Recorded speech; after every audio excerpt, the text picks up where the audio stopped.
going to talk to you today about scones, because a really great scone is really hard to find. I mean, most scones that you get are like bricks, really, and a really good scone, what makes a good scone, is it's got to be light and fluffy on the inside and crispy on the outside, and it's that contrast of texture that makes a truly great scone. And you can't achieve this with just knowing the recipe. It's technique that's really important. Now, the first thing is the choice of flour. Self-raising flour versus adding your own raising agent. Raising agents actually sink to the bottom of the bag over time. And so unless you're redistributing the flour in the entire bag, you're not going to get a particularly good result. So you're much better off to use plain flour and add your own raising agent. High grade flour doesn't mean high quality. It means higher protein, and that protein's gluten, and the more gluten, the worse it is for your scones. So you want standard flour. Now the next thing is the butter, and you actually want little chunks of butter in with your flour, and it's those chunks that make air pockets that help the scone be light and soft on the inside. And the way to actually do this is to use cold butter directly from the fridge and grate it in. And then don't mix it with your hands, you have to work it really lightly. So you actually use 2 knives to cut the butter into coarse chunks. A really important part is the milk. If you don't add enough milk, it's going to be too dry. And if you add too much milk, it's not going to rise into a scone, and it will just form a puddle. So the amount of milk that you want has got to be really moist, beyond tacky. It's got to be really quite wet. And you don't want to overwork it either. So you want to just fold that milk in very gently, trying to keep the air in, just enough so that there's no dry bits of flour. Definitely do not knead it, work it, get it out and use a rolling pin and cut shapes in it. When you do that, what you're actually forming is gluten plates, and that's what makes a brick rather than a light fluffy scone. So you're trying to keep as much air in it as possible, touch it as little as possible. Yeah, have it a really quite wet mixture that will just form a tower.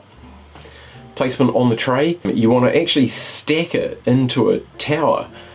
Keep it as tall as you possibly can, because it's really quite moist, and if you don't do that, it'll just form a little flat puddle. And so you need at least 2 centimeter gap around them. It's going to look rustic on the outside, it'll look all knobbly, and that doesn't matter because you actually want that. That's going to help make the crispy lumpy bits. So you're making a rustic scone.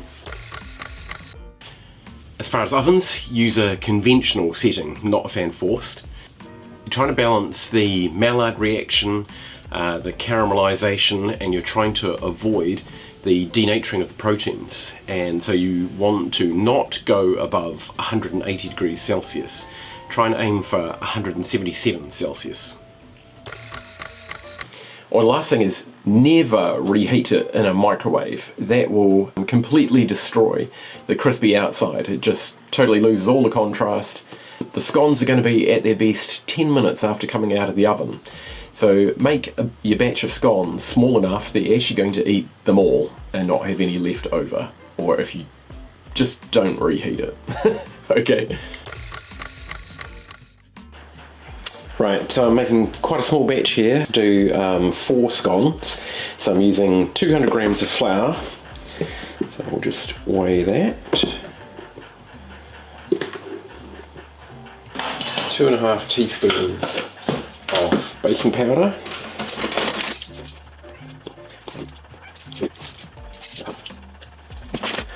1/8 of a teaspoon of salt.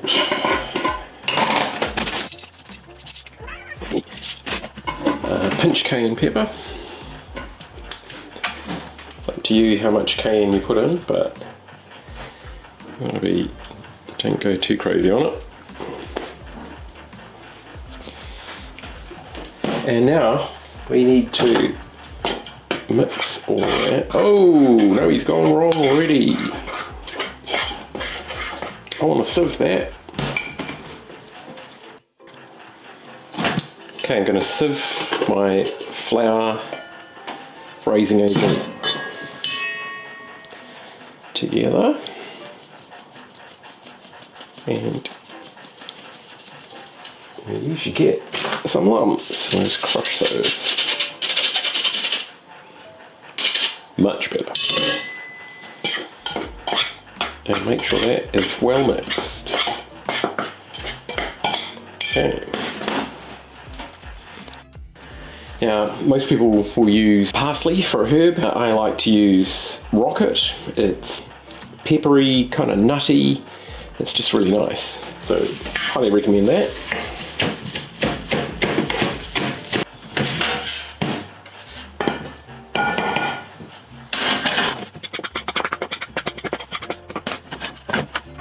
Grated cold butter. 40 grams, sorry. Whoa. Now to mix that in together, I just use a couple of knives, which I have here. So we're trying to get that coarse texture.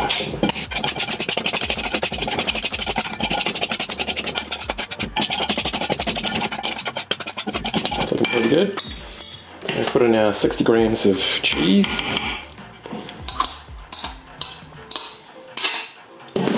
And again, we'll just cut that in.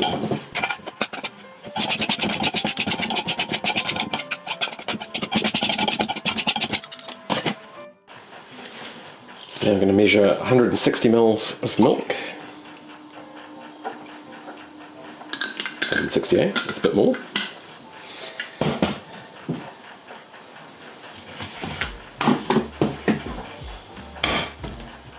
And go up. Add that. Now you're just going to try and fold this in fairly gently so that there's no dry bit. We're going to add more milk.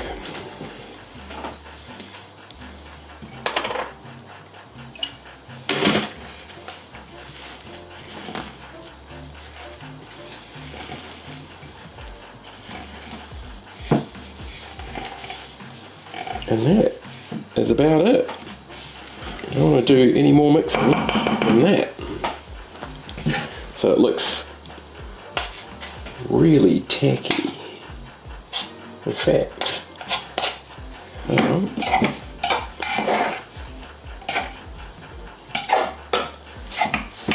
It's even a bit more.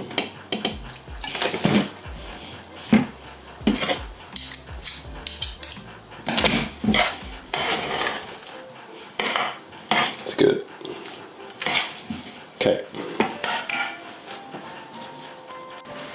Okay, so now I'm going to measure these 110 gram balls.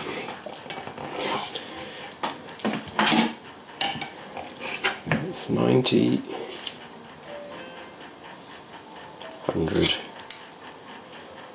110 roughly. We're going to put that as a vertical stack. Just like that.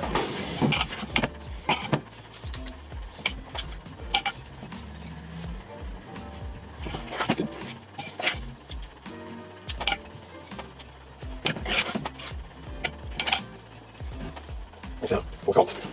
So top these with cheese, extra cheese. Okay, bung them in the oven. 180 for 24 minutes. Okay, the results are in. Here you have a crispy on the outside scone. We'll cut into it. You can see it's very soft and fluffy inside. That's beautiful. Pop some butter on it.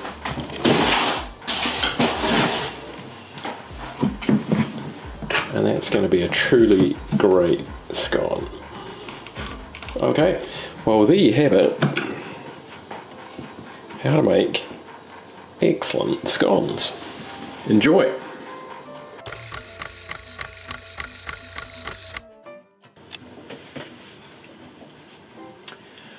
A great alternative to cheese scones is lavender scones. You replace the cheese with 1 tablespoon of sugar and 1.5 teaspoons of dried culinary lavender buds. Whip 125 ml of cream with half a teaspoon of vanilla bean paste. Top with damson jam and cream. Beautiful.